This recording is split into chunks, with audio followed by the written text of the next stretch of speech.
Ok,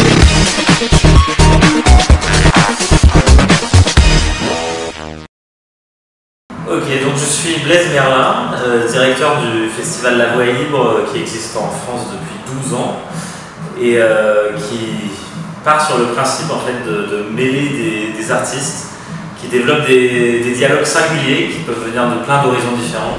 Donc à la base c'était vraiment un festival axé sur la musique improvisée, donc des gens qui peuvent venir du jazz mais aussi d'autres musiques, des musiques je sais pas, traditionnelles, contemporaines, le slam, etc. Et dont en fait la démarche est vraiment axée sur l'ouverture vers l'autre en fait, sur l'altérité, sur le voyage qu'on peut, parce que voilà, à Paris, moi je suis dans une ville cosmopolite, dans un quartier populaire où il y a des dizaines de cultures, d'accents qui s'entremêlent.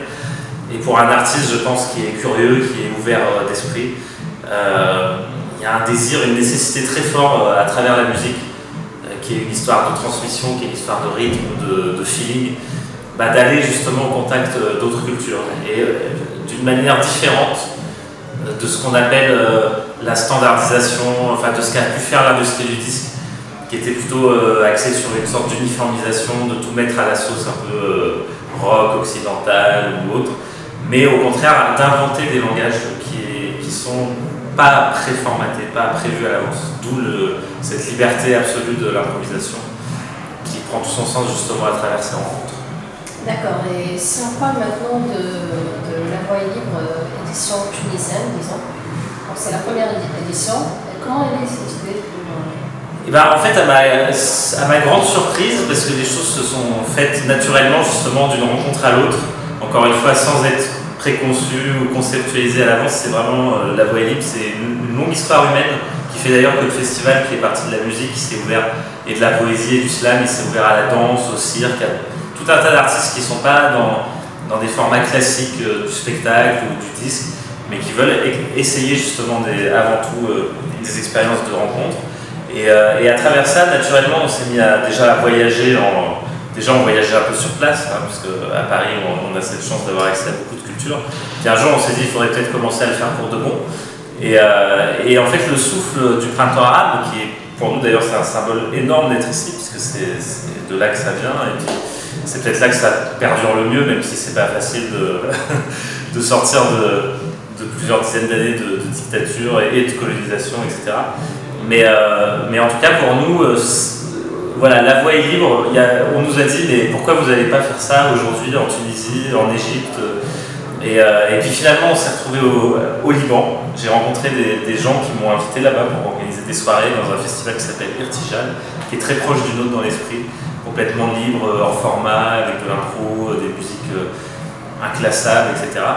Et puis petit à petit, on a monté des tournées avec des artistes égyptiens, des jeunes poètes comme Abdullah Minawi, qui sont à la fois dans le chant soufi et la poésie, on va dire, révolutionnaire, engagée, l'électro. Et on s'est rendu compte qu'en allant dans ces pays-là, on portait aussi un autre regard à la fois sur les pays où on va et puis sur nous-mêmes. C'est-à-dire on n'arrive pas à l'Occident qui va imposer ses formats.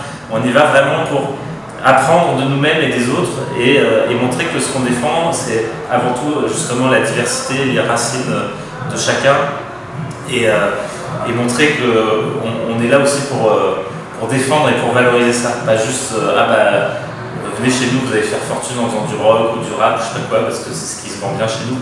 Non, c'est nous, voilà, vous nous avez aussi montré l'exemple en faisant une évolution. Et derrière ça, il y a aussi des traditions musicales très complexes. Il y a l'Afrique, l'Orient, le Maghreb, les musiques traditionnelles qu'on a découvertes ici grâce à Bartha, le mezoued, le stambéli. Et toutes ces formes-là, elles sont vivantes. Elles sont vivantes à travers justement la transformation permanente, l'ouverture, etc. Et donc on essaye de les rendre encore plus vivantes et de leur donner tout le souffle qu'elles méritent à travers ce projet. Donc on organise la programmation depuis 1 an et demi sur des rencontres entre des artistes, comme on l'a fait en Égypte et au Liban, français, qui sont un peu des spécialistes de la rencontre, des fous de l'improvisation, qui sont capables de se lancer comme ça, sans parachute, dans le vide et de créer dans l'instant. Et ce qui crée souvent une ambiance super aussi, parce que le public il sent qu'on lui amène pas un truc pré-mâché, il sent que c'est un privilège parce qu'on assiste toujours à un moment unique, donc un moment rare, qui se fait sous nos yeux avec nous, avec notre énergie aussi en tant que spectateur. Et donc ça crée des soirées souvent très magiques, qui sont un peu comme des cabarets, où on va partir dans un grand voyage qui va nous emmener dans plein de directions, quoi. Voilà. Et donc ça, Martha va vous parler bien du programme qu'on a construit ensemble, puisqu'elle avait envie, quand je l'ai rencontrée à Paris, de créer un festival qui ressemblait un peu au mien finalement.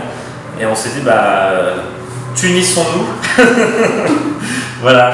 Et donc nous, c'est vrai qu'on avait 12 ans d'expérience, d'expertise, de travail avec l'international, qu'on a voulu mettre en place aussi au service de ce pays qui est en train de se construire aussi une liberté, une indépendance. Et donc c'est aussi un apprentissage, je pense, pour mettre en œuvre ce genre de projet. Donc c'est aussi à partager des savoir-faire et d'essayer de construire des projets qui vont durer dans le temps, quoi. Voilà. D'accord. Et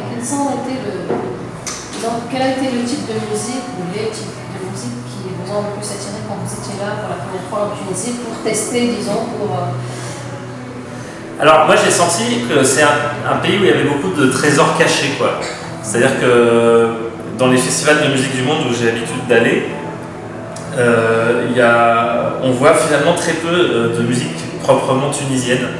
Les Gnawa pour nous c'est vraiment le Maroc, on est habitué plus à la musique orientale, Kalsoum, toutes ces choses-là qui sont arrivées en France aussi, qui sont arrivées en Europe.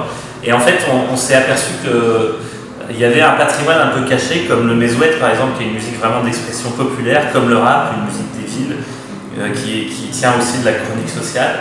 Et avec la cornemuse, chez nous le mezoued c'est la cornemuse, hein. et donc voilà, et donc moi je me doutais pas du tout que ces musiques-là existaient. Je pense que dans ce pays, en Tunisie, il y a peut-être eu une grande séparation entre les musiques élitistes, donc la musique arabo-andalouse, etc., et les autres n'étaient pas vraiment considérées. Et j'ai l'impression, ou alors vraiment un folklore pour des touristes ou pour les mariages, je sais pas quoi, mais je pense qu'il y a eu vraiment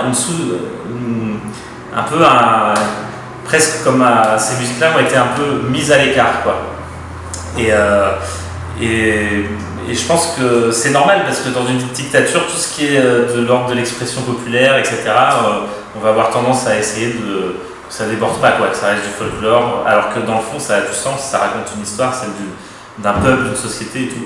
Et je pense que c'est ça aussi qu'on a envie de mettre en avant, ce qui nous empêche pas, par exemple, de faire une rencontre entre le mezoued et la musique électronique et le rap, parce que c'est des musiques qui tiennent de la même, finalement, c'est des musiques libertaires, quoi, créatives. Voilà, et c'est pas quand on dit musique traditionnelle, en fait c'est pas vrai, le mezoued c'est une musique des villes, qui a évolué, où chacun amène sa chanson, son histoire et tout.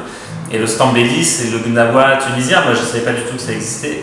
Et aussi on a vu qu'il y a une scène rap très forte en Tunisie aussi, c'est une des particularités de ce pays, et je pense que c'est intéressant d'inventer un rap tunisien et qui ne soit pas le rap américain, qui ne soit pas le rap européen, mais qui se nourrisse aussi de ses racines que peuvent être le mezoued, le stambéli, etc., quoi.